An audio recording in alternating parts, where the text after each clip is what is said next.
నహ్మదుహు వ నుసల్లి అలా రసూలిహిల్ కరీం. అమ్మా బాద్. అనంత కరుణామయుడు, అపార కృపా సాగరుడైన, సర్వలోకాలకి సృష్టికర్త అయిన అల్లాహ్ పేరుతో ప్రారంభిస్తున్నాను. ఈ వేదికను అలంకరించిన పెద్దలకు మరియు నాతోటి విద్యార్థి మనులకు అస్సలాము అలైకుం వరహ్మతుల్లాహి వబరకాతుహు.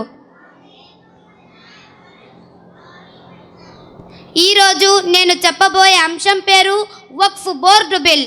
ముందుగా ఈ వక్ఫ్ అంటే ఏమిటో తెలియని సోదరిమణులకు క్లుప్తంగా తెలుపుతూ ముందుకు సాగుదాం. వక్ఫ్ అంటే ఆపి ఉంచటము. ఇస్లాం షరియత్ ప్రకారంగా ఇస్లాంని అనుసరిస్తున్న ఏ వ్యక్తి అయినా అల్లాహ్ మార్గంలో ప్రజల ఉపయోగం కోసం చేసినటువంటి దానాన్ని వక్ఫ్ ప్రాపర్టీ అని అంటారు. అవి స్థిరాస్తులు కావచ్చు, చారాస్తులు కావచ్చు. వక్ఫ్ చేయబడ్డ ఆస్తులు ఏవైతే ఉంటాయో వాటిని ఎవ్వరు అమ్మకూడదు, కొనకూడదు. కానీ లీజుకి అద్దెకు ఇవ్వచ్చు. వాటి ద్వారా వచ్చినటువంటి లాభాలను ముస్లిం సమాజ విద్య, ఉపాధి, వైద్యపై మనం ఖర్చు పెట్టాలి. ఒక్కసారి వక్ఫ్ చేసిన తర్వాత ఇది మా తాతగారి ఆస్తి, ఇది మా అమ్మ అత్తగారి ఆస్తి అని తిరిగి అడగకూడదు.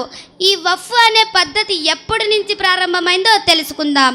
సహీ ముస్లిం హదీస్ నంబర్ 1632లో జంగే ఖైబర్లో ఉమర్ బిన్ ఖత్తాబ్ రజియల్లాహు అన్హు వారు ప్రవక్త ముహమ్మద్ సల్లల్లాహు అలైహి వసల్లం వారి వద్దకు వచ్చి, ఓ ప్రవక్త, నాకు కొంత భూభాగం లభించింది. దైవ సాక్షిగా ఇంత విలువైన ఆస్తిని నేను ఎన్నాడూ పొందలేదు. దయచేసి మీరు చెప్పండి, ఈ స్థలాన్ని నేను ఏమి చేయాలి? ప్రవక్త ముహమ్మద్ సల్లల్లాహు అలైహి వసల్లం వారు ఉమర్ రజియల్లాహు అన్హుకు సలహా ఇచ్చారు, ఈ స్థలాన్ని అల్లాహ్ మార్గంలో వక్ఫ్ చెయ్యండి అని చెప్పగా ఉమర్ రజియల్లాహు అన్హు ఒక్క క్షణం కూడా ఆలోచించకుండా ఎంతో విలువైన ఆ స్థలాన్ని అల్లాహ్ మార్గంలో వక్ఫ్ చేయడం జరిగింది. అప్పటి నుండి వక్ఫ్ ఆస్తులు కేవలం అల్లాహ్ మార్గంలో ఇవ్వబడినవి, ఎవ్వరి వారసత్వం కాదని నిర్ధారించబడింది. వక్ఫ్ ఆస్తులు కేవలం మన భారతదేశంలోనే కాకుండా ప్రపంచంలో చాలా చోట్ల వక్ఫ్ ఆస్తులు ఉన్నాయి. ఉదాహరణ, ఈజిప్ట్ ఖైరోలో అల్ అజ్ర్ యూనివర్సిటీ ఉంది. ఆ యూనివర్సిటీలో మన భారతదేశానికి 11వ స్థానం ఉంది. ప్రియమైన సోదరిమణులారా, త్రిబుల్ తలాక్ అని, ఎన్ఆర్సి అని, యూనిఫామ్ సివిల్ కోడ్ అని, వక్ఫ్ బోర్డు బిల్ అని ఏదో ఒక సాకుతో ముస్లింలను న్యాయస్థానం చుట్టూ తిప్పడం సబబు కాదు.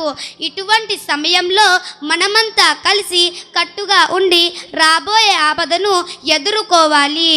మేము సున్నీలము, మేము ఎహ్లే హదీస్లము, మేము షియాలము అని కాకుండా అన్నిటికంటే ముందు మేము ముస్లింలము అనే విషయాన్ని గమనించాలి. ఒక కట్టెను సులువుగా విరవగలుగుతారు, అదే కట్టెల మోపును విరవలేరు కదా.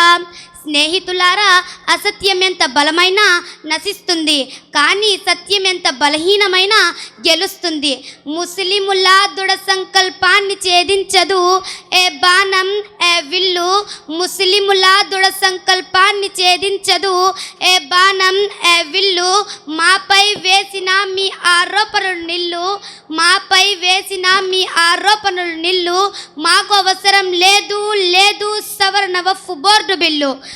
చివరిగా అల్లాహ్ తాలాతో నా దువా ఏమనగా, అల్లాహ్ తాలా మన అందరికీ వక్ఫ్ చేసే గుణాన్ని ప్రసాదించుగాక. ఆమీన్ సుమ్మా ఆమీన్. వాకిరుద్దావానా అనిల్ హమ్దులిల్లాహి రబ్బిల్ ఆలమీన్. అస్సలాము అలైకుం వరహ్మతుల్లాహి వబరకాతుహు.